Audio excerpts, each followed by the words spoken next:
Stage 15 will provide the punchers with another opportunity to get away on a rolling 181.5 kilometre ride from Millau to Carcassonne.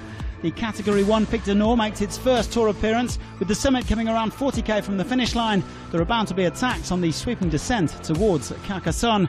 The riders will then enjoy a rest day on Monday before tackling the decisive third week.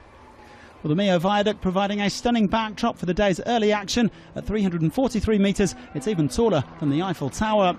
A frantic start to the stage as several riders tried to get away, but they were just a bit too high in the GC and quickly shut down by the peloton. It took almost 40k for a proper break to form. Peter Sagan himself leading the charge and taking a group of 30 riders off the front.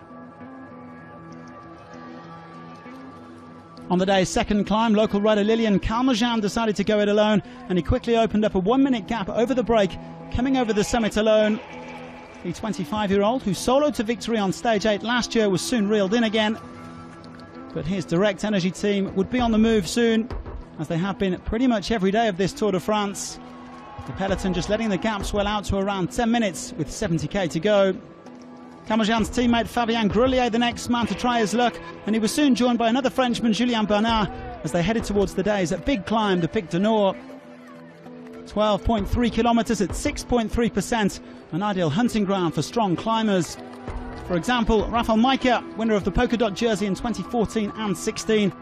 He soon overhauled the front men and crested the summit with around 30 seconds on two chasers, Bauke Mollema and Magnus Cort Nielsen.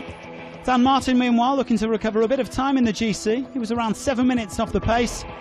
But despite opening a gap of 1 minute 30, the Irishman was eventually caught as well, along with Sagan. 7 riders in pursuit of Majka on the descent into Carcassonne. 3 teams with at least 2 riders present. Bahrain Merida, Trek and Astana looking to make it 2 wins in 2 days.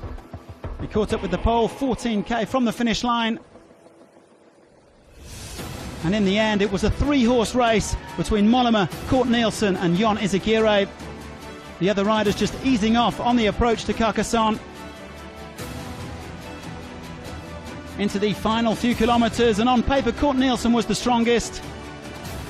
That proved to be the case as he held off Izagirre and Mollema in the final, coming through to claim his very first Tour de France stage win.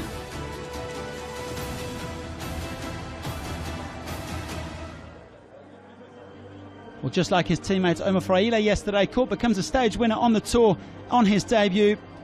The 25-year-old Dane adding to 2 stage wins at the Vuelta back in 2016. Astana doubling up meanwhile, this their second victory in as many days.